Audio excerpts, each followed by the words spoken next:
This week, I've had no higher privilege in life than to serve as your commander-in-chief, not once but twice. the presidency of Joe Biden ends while the second presidency of Donald Trump begins. This next order relates to the definition of birthright citizenship under the 14th Amendment of the United States. That's a good one. The new president marked his first hours in office with a flurry of executive orders. Orders to begin mass deportations with the help of governors like Bill Lee. What I believe is that President Trump was elected saying what he wanted to do, and the people elected him in a very strong fashion, and I'm supportive of his strategies going forward. Another executive order. So this is January 6th. These are the hostages. Approximately 1,500 for a pardon. Full pardon. Fulfilled a campaign promise as Trump pardoned 1,500 January 6th rioters. Hello again and welcome to another edition of This Week. The 45th president, Donald Trump, this week became the 47th president, only the second person to serve two terms that were not back-to-back. Trump signed dozens of executive orders, prompting a flurry of lawsuits to stop some of them. And Tennessee Governor Bill Lee said this week he will do anything the president asks to carry out mass deportations, including deploying the Tennessee National Guard. We begin in Washington and the second inauguration of Donald Trump. President Donald Trump marked a return unlike any other. I've had no higher privilege in life than to serve as your commander-in-chief, not once but twice. Cold weather moved Trump's inauguration events indoors with a swearing-in ceremony that included family, top advisors, and government officials from both sides of the political aisle. The historic and peaceful transfer of power completed. And in a nearby arena, a crowd of supporters greeted the incoming administration with cheers. Yes! Trump taking a victory lap in a rally-style speech. We won, but now the work begins. And moving forward with several campaign promises, including declaring a national emergency on the southern border, with planned deportations expected to begin as soon as tomorrow.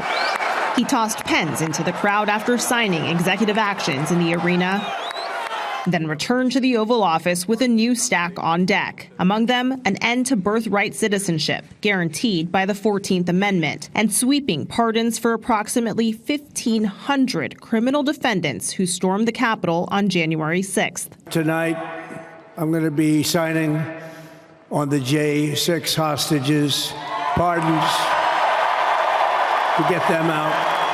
Nearly everyone convicted of their actions that day, including those who attacked law enforcement officers, are now set to be released. We hope they come out tonight, frankly. They're expecting it. Several groups have already started filing lawsuits against some of Trump's actions here on day one. Christiane Cordero, ABC News, Capitol Hill. During his campaign, Trump promised everything from closing the border to rescinding all of President Biden's executive orders, all on day one. Newly elected President Donald Trump wasting no time, spending his first day in office moving forward on a list of executive actions. This next order relates to the definition of birthright citizenship under the 14th Amendment of the United States. That's a good one. Birthright. Trump declaring a national emergency at the U.S.-Mexico border. And I will send troops to the southern border to repel the disastrous invasion of our country. The president saying the process will begin to send anyone in the country illegally back to their country of origin. An internal briefing from the Department of Homeland Security states that monthly migrant encounters at the border fell in 2024 to levels not seen since 2021. The Trump administration also outlining executive orders stating the U.S. government will only recognize a person's gender assigned at birth, prohibiting federal funds from being used in programs that acknowledge people who identify as transgender. And on Martin Luther King Jr. Day, Trump saying he will eliminate diversity, equity, and inclusion policies in the federal government. We will forge a society that is colorblind and merit-based. Meantime, the Senate has passed the Laken-Riley Act and sent an amended version back to the House, teeing the bill up to be the first that hits President Trump's desk. The measure would require immigration officers to detain undocumented migrants suspected of minor criminal offenses, including shoplifting. Trump also taking executive action to rename the Gulf of Mexico to the newly named Gulf of America and rename Alaska's Mount Denali to Mount McKinley. Nicole D'Antonio, ABC News, Washington. President Trump will get all the help he wants from Tennessee in his efforts to carry out mass deportation. Governor Lee is all in.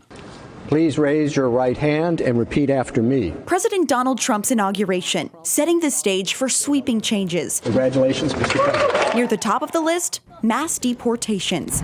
In Tennessee, Governor Bill Lee is ready to help, willing to use tools like the National Guard. But he recently said he hasn't been asked to do anything yet. What I believe is that President Trump was elected saying what he wanted to do, and the people elected him in a very strong fashion, and I'm supportive of his strategies going forward. Last Friday, Governor Lee issued an official call for a special legislative session, which could include bills to create a centralized immigration enforcement entity, an immigration enforcement fund, and possible penalties for government officials who adopt sanctuary policies. The session will also focus on strengthening immigration enforcement through agreements that give qualified state and local personnel some of the same powers as federal immigration officers. But some Republican lawmakers don't expect a huge difference between President Trump's first and second terms. When Trump was here the first 4 years, we didn't need the National Guard or anything like that. When an illegal immigrant was arrested for a crime, when they came into contact with someone in the natural course of business and it was obvious that that was an illegal immigrant,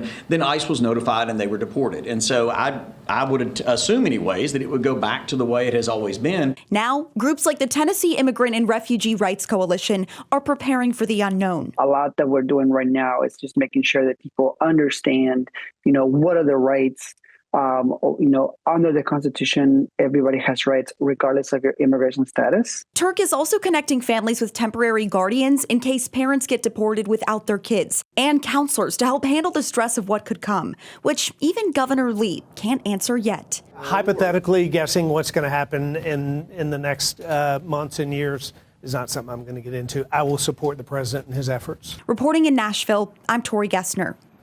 Stay with us. This Week continues in a moment.